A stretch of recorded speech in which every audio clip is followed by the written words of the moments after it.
हलचल TV network और आप देख रहे हैं हलचल टीवी न्यूज़। हर हलचल पर नजर, हर हलचल की खबर। नमस्कार दर्शक मित्रों, हलचल टीवी न्यूज़ में आपનું हार्दिक स्वागत है। पवित्र यात्राधाम डाकोर में काड़िया ठाकोर बिराजता होय वसंत पंचमीનું સવિશેષ મહત્વ છે। કાળિયા ઠાકોરને રાજાધિરાજ પણ કહેવામાં આવે છે। તેમના ઠાઠ અનેરા છે। ભગવાનને આજે વસંત ચડાવી શુભ શરૂઆત કરવામાં આવે છે। શણગાર આરતીમાં આ વિશેષ ભોગ ધરાવાય છે। આ ભોગનું સવિશેષ મહત્વ એટલે છે કે શિયાળા દરમિયાન માનવ સમુદાયને કફ, પિત્ત, શરદી થતા હોય છે, તેને અટકાવવા ગ્રંથોમાં આનો ઉલ્લેખ કરવામાં આવ્યો છે। આ રોગો દૂર કરવા ધાણી, ચણા અને ખજૂર कारगत औषधि रूप होय। श्रीजी महाराज पोते भोग रूपे आरोग्य है અને ભક્તો પણ આ આરોગતા કફ, પિત્ત તેમજ શરદીમાંથી છુટકારો મળે છે। માટે આ ભોગનું મહત્વ આજથી 40 દિવસ શ્રીજી ફાગણના ફાગ ભાવિક ભક્તો સાથે ખીલતા હોવાનો ભાવ પ્રદાન કરે છે। સપ્ત રંગોથી ધૂળેટી ઉજવવાની શુભ શરૂઆત કરવામાં આવે છે। ભાવિક ભક્તો આ રંગોથી રંગાઈ શ્રીજીના આશીર્વાદ લેવા તલપાપડ થતા હોય છે। આજથી શ્રીજીને વિશિષ્ટ ભોગ 40 દિવસ ધરાવવાની શરૂઆત કરવામાં આવે છે। ભોગમાં ધાણી, ચણા તેમજ ખજૂરનું વિશેષ મહત્વ હોય છે।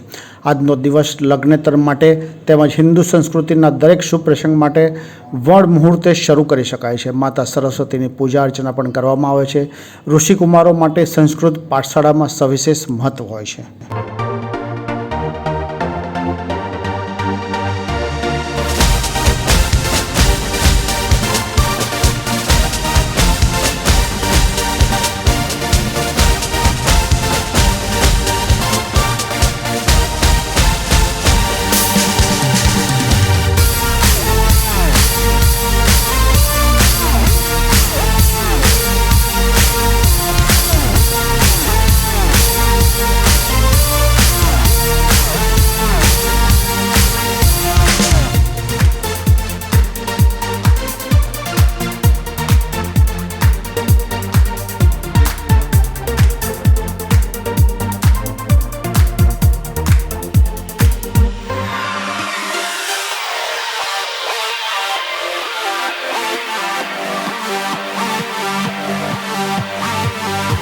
મહાશુદ્ધ પાંચમ જેને વસંત પંચમી તરીકે ઉજવવામાં આવે છે।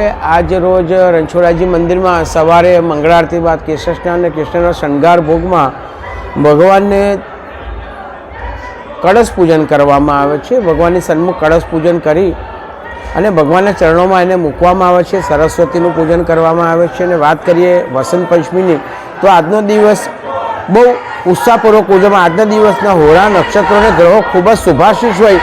દરેક બાધા, લગ્ન તેમજ માંગલિક પ્રસંગો માટે શુભ દિવસ છે। રણછોડરાયજી મંદિરમાં પણ આજથી ભગવાનને નિત્ય નવરંગી રંગો સહિત ભગવાનને હોલી ખેલાવવામાં આવે છે અને કપૂર આરતી તેમજ ભગવાનને ધાણી, ચણા, ખજૂરનો ભોગ ધરવામાં આવે છે। આજથી લઈને કે ડોલોત્સવ ધૂળેટી સુધી ભગવાનને નિત્ય ધાણી, ચણા, ખજૂરનો ભોગ અને નવરંગી હોલી ભક્તો સંગ ખેલે છે। ભક્તો તેનો લાભ લઈને પોતાને ધન્યતા અનુભવે છે। જય રણછોડ। ये है हलचल टीवी नेटवर्क और आप देख रहे हैं हलचल टीवी न्यूज़। हर हलचल पर नजर, हर हलचल की खबर।